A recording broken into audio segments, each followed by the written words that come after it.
Welcome to the tuneful fantasy of Pratibha Writers Community.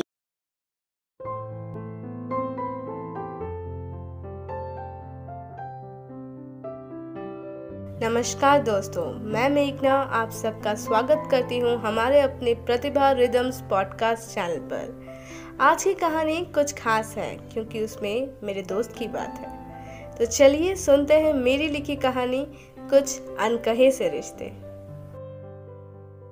आज से करीबन 2 साल पहले की बात है, जब शालू ने अपनी क्लास 10वीं का एग्ज़ाम दिया। तैयारी तो पूरी थी पर उसे फिर भी डर लग रहा था। तब उसके ठीक पीछे बैठे आशीष ने उसे आवाज़ लगाई, ए छिपकली इधर सुन। शालू ने गुस्से से पीछे मुड़ते हुए कहा, एक बार फिर कहा ना तो मैं मैडम से कंप्लेन कर दूंगी। बस फिर क्या था, शुरू हो गई उनकी नोक-झोंक। उनके बीच सब कुछ था जो दिखाई पड़ रहा था, पर एक चीज़ जो कहीं खो गई थी वो था शालू का डर। वो मानो गायब ही हो गया था। फिर थोड़ी देर में घंटी बजी और सब ने लिखना शुरू किया। शालू काफ़ी खुश थी। ऐसा लग रहा था मानो उसको सारे सवालों के जवाब आते थे। 3 घंटे बाद जब परीक्षा ख़त्म हुई तो शालू ने आशीष को बताया कि कैसे उसने सारे सवाल बड़े आसानी से हल कर लिए। ऐसे ही एक एग्ज़ाम, फिर दूसरा, फिर तीसरा बीतता रहा। आखिर वो दिन आ गया जब उनका आखिरी परीक्षा था। शालू थोड़ी उदास थी आज। उसे देख आशीष ने तुरंत पूछा, अरे ओए पगली, निरूपा रॉय की एक्टिंग करने का मौका मिला नहीं और तू शुरू हो गई। शालू ने गुस्से में झुंझलाते हुए कहा, अरे बाबा कुछ नहीं हुआ। आशीष ने फिर पूछा, तो मैडम बताइए ना क्या हुआ है आपको। शालू ने अपने आंसुओं को रोकते हुए कहा, मुझे संस्कृत पढ़ना है, मुझे ज्योग्राफी पढ़नी है, मुझे इकोनॉमिक्स पढ़नी है।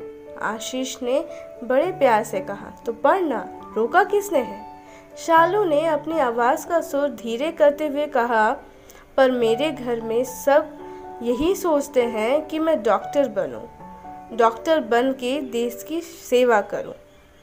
आशीष ने फिर बोला, तो फिर क्या होने वाला है।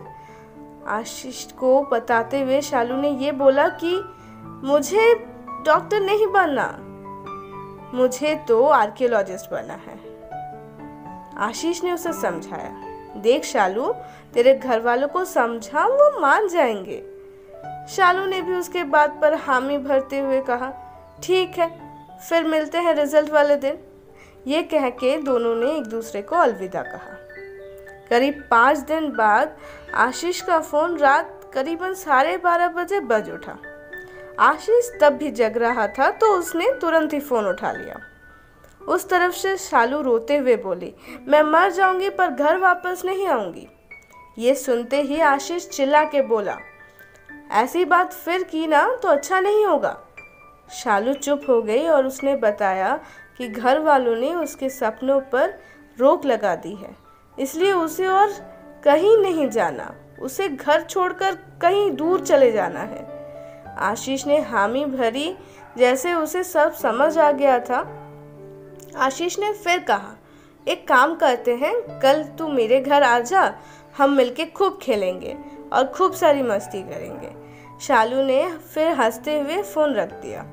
सुबह होते ही शालू आशीष के घर चली गई।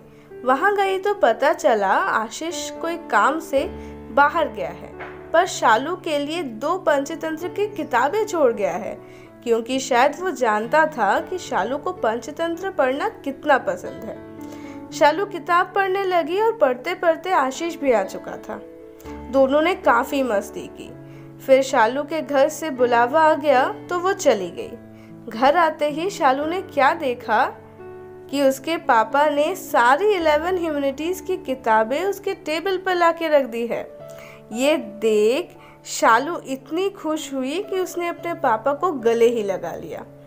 रिजल्ट वाले दिन जब शालू ने ये सारी बातें आशीष को बताई तो उसकी मुस्कुराहट देख के ऐसा लग रहा था मानो इसके पीछे कहीं ना कहीं आशीष का ही हाथ है।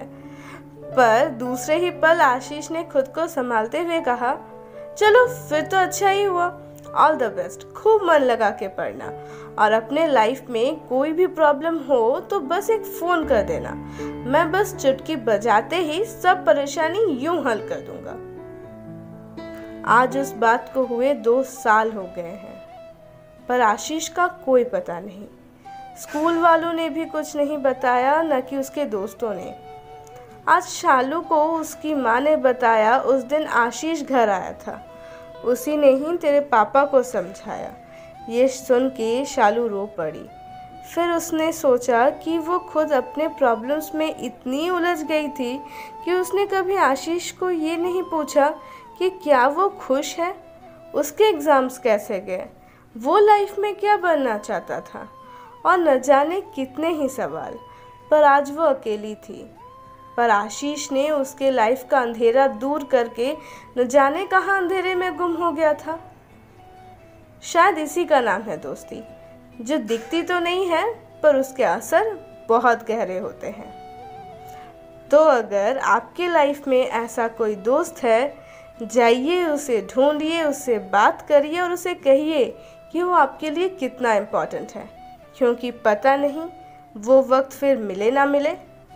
Powered by Pratibha Writer Community and Bruce A Publication.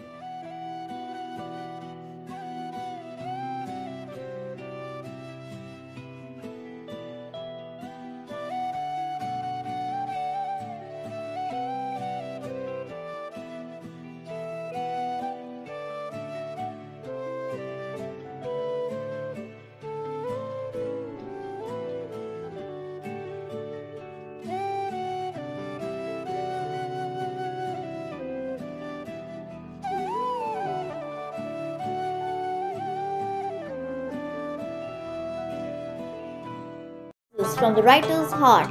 Thus, what's stopping you? Visit us on YouTube. Subscribers, do put your valuable likes and lovely comments on our hard work. And don't forget to press the bell icon so that you don't miss out any of our latest updates.